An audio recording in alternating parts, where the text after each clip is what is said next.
What's going on, Journey folk? Episode number 61. Did you miss me? Hopefully, y'all are having an amazing journey today and enjoying this beautiful day that you have been graced with. Because, like I always say, you still have the opportunity to go on the journey. This shirt is from a camp I went to last year with my brother Ant. What's going on, brother? I love you. Went to a camp in Austin last year. I was invited back to go again this year. However, it was last minute, and I was just coming back off my cruise, so I couldn't swing it. But it was a really good camp to go talk to some foster youth out there in Austin. My first time having an opportunity to do it in Texas. I did it a lot when I was in Georgia. If you know my background, I'm a foster care advocate because I grew up in foster care. So I used to do a lot of that in my younger days in Georgia. We were able to change a lot of things. So I'm proud of this shirt. So I wish I had the opportunity to attend this year, but it just didn't work out. So welcome back. Uncle miss you, and I hope you miss some. My journey since I last spoke to you all has been amazing and entertaining. I went out to Cigar Lounge with a few of my friends, the IC, in a circle, and we do a outing at least once a month to kind of catch up. So we all used to work together. Then everybody moved on to different jobs, so we still wanted to get together and do something at least once a month. So this month was a Cigar Lounge for my boy LTC.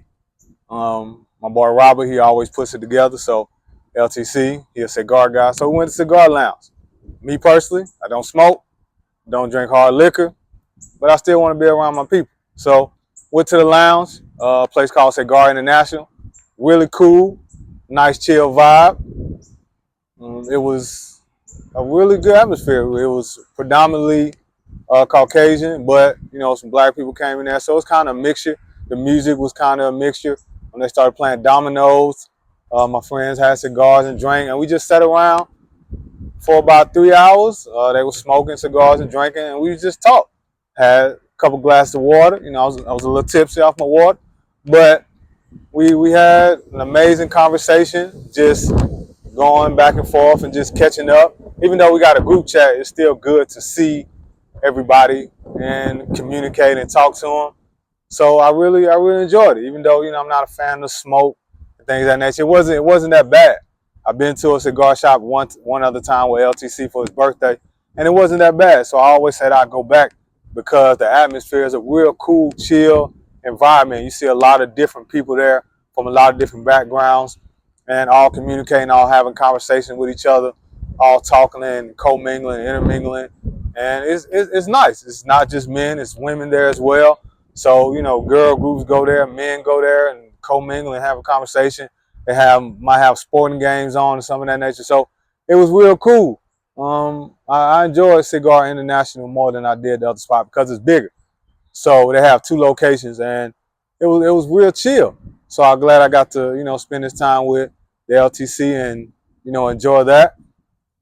And had a good sit down for those of you all who are co-parents. This sometimes it's hard, but just try to make the best of your co-parenting situation.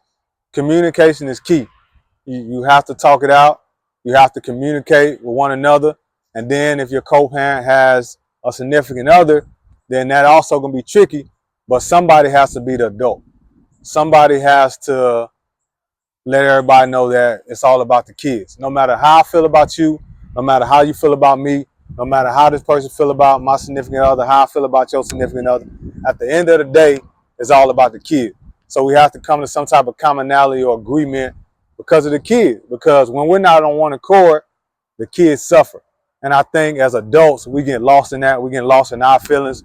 We get lost in our emotions. We get lost in the he say, she say, the back and forth. We get lost of want to have one up on the other parent that we forget in the end that is all hurting the kids. And they're the ones who suffer the most when you don't have at least a cordial co-parent relationship. Everybody not going to be friends with their ex, or everybody not going to be cool with their ex, but at least you can be respectful and cordial.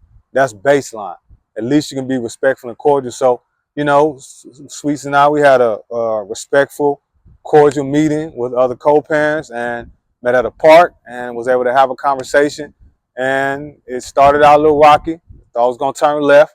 But in the end, everybody was on one accord and we had a commonality. And I think it was needed. I think it was meant. I'm glad everybody was mature about it.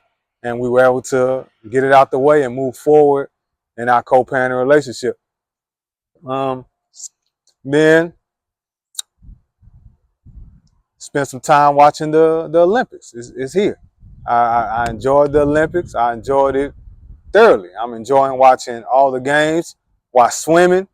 Was watching the different swimming matches. Tried to get into fencing. Really didn't catch my attention. Watched the men and women's soccer game. Watched the men's basketball game. Watched a little bit of the gymnastics. I like regular volleyball, so didn't really get the beach volleyball thing. But I try to check it out every now and then. So, yeah, that's what the Olympics has really caught my attention. And so I've really been, trying to catch as much as I can and enjoy the Olympics. Right now we're down on the gold medal count. So we got to come back. We good in medals overall, but gold not looking too good for the U.S. right now. So we got to get back. Shout out to Angola for beating Puerto Rico for that first win. And, it's good that it's their first time in the Olympics. They're a young country, so they're just coming together, forming an Olympic team, and they won their first Olympic basketball tournament. Basketball game. So I was happy to see for them. Watch boxing. Sweets and I sit down and watch boxing. Like I said, a lot of my friends don't like women's sports, but women's boxing was on yesterday, and Clarissa Shields, she did her thing. She got so many belts, I can't even name how many belts she got. So it was a whole card yesterday, probably about 4 or 5 hours, if that. Like me and Sweets just watched the prelims, and then we watched the ones on pay-per-view. Of course, we got an app. But we ended up watching boxing all night and enjoyed it. She did her thing. Her match was over fairly quickly. Her match only took a round and a half. She fought somebody for their heavyweight championship. She got her out of here quick. So the next match I want to see her fight is Alicia Baumgartner. I think that'll be a significantly fairly good challenge for her. So looking forward to seeing that. Today was a good church service. Watched this movie called Angels. It was about a family that lost their mother. Still, church at the movie. So family lost their mother to a liver disease. Then her daughter ended up having the same liver disease. And a lady ended up being an advocate for them. But she had issues of her own and problems of her own. And, dealing with her own issues with her divorce and her grown son. They didn't see eye to eye. But all that to say that even though you still have your own problems, you still have your own issue, you might be going through something in the moment, just watching the movie and just seeing from life in general that you can still be a blessing to somebody else. Don't let your circumstances or what you're dealing with take you away from being a blessing to somebody else. You can still be the person God sent in their life to bring them out of something, even if you're still going through some in your own life. As weird as that may sound, as off the wall as that may be, the notion to think that I could still be drowning in my sorrow, still be drowning in my fear, still be drowning in my addiction, still be drowning in me being me and dealing with this world, that I can actually go help somebody else, that I actually can go save somebody else, that I actually can go be a breath of air to somebody else when I can't breathe. But you can be that to somebody else. Took Chanel to the dog park, let her whip and run around. She had an amazing time. Anytime she goes to the dog park we go to, they got a big lake. So she got out there in the lake, was able to run around with another dog for an hour. She's still in there knocked out. Once she get her playtime out, she in there knocked out. So my journey these couple of days has been really good. Looking forward to another great week of another exciting journeys until Sweets and I take off to the pizza capital of the United States. And I'm very excited about that. She got everything she needed as far as tucked and packed away. And we ready. So I hope you all have an amazing journey, whether it's the beginning, the middle, or the end of your journey. Make sure you go through it with much grace and humility as you can, and be thankful for your journey, and be thankful for the people in your journey, because they're in your journey for a reason. All right, journey folk.